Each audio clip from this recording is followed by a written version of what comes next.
دی چې تاسو پر غیب خبر کړی د پټو خبرو د خودنې لپاره چې د هغه له خپل رسولانو څخه چاته خوښ شي ټاکي له دې امله د پټو چارو په باب پر الله او پیغمبر ایمان ولري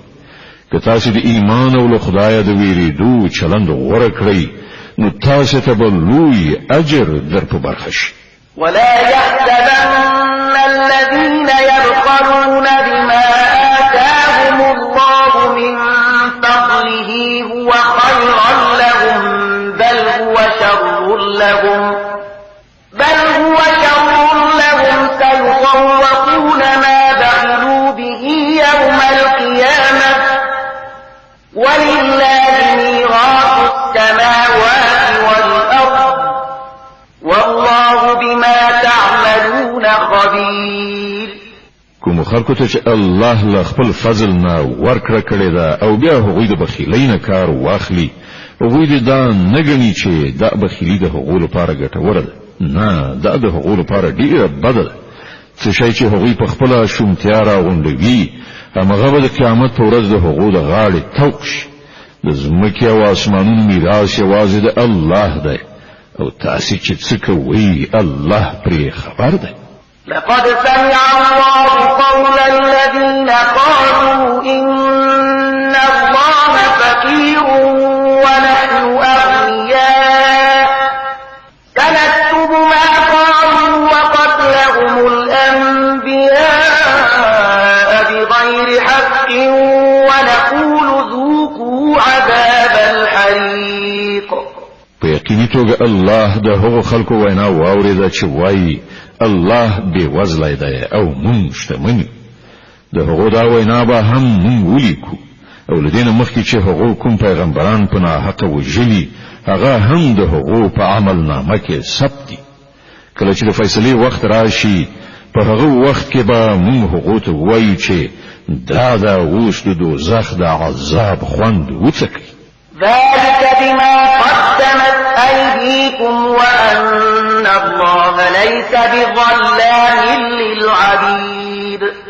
دا ستاسو د خپل لاسونو ګټه ده الله په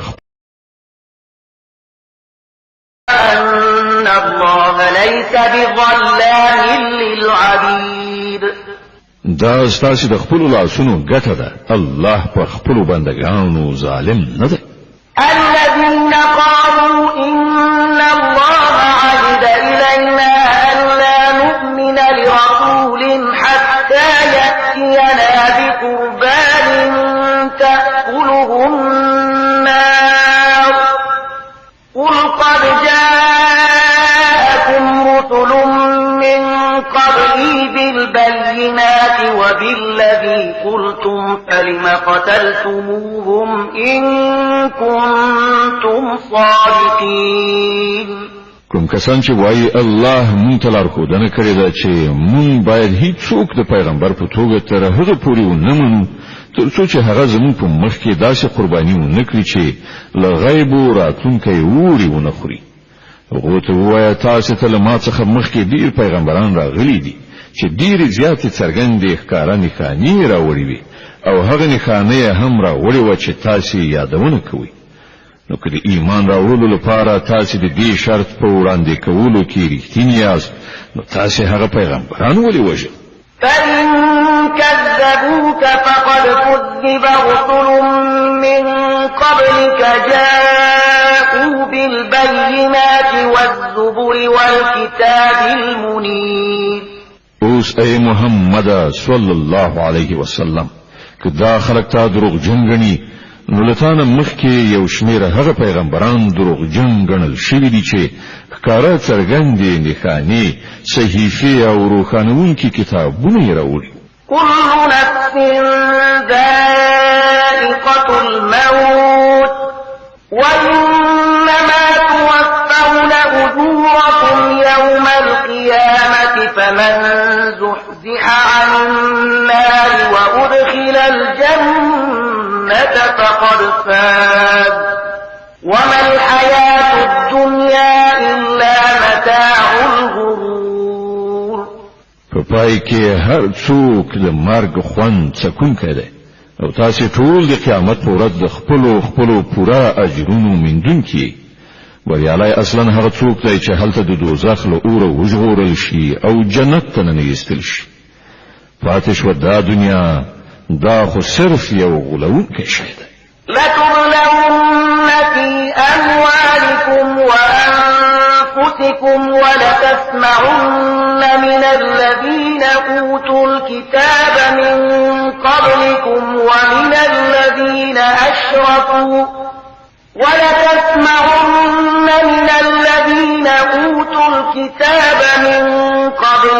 ومن الذين أشركوا أذى كثيرا وإن تصبروا وتتقوا فإن ذلك من عزم الأمور. اے مسلمانان،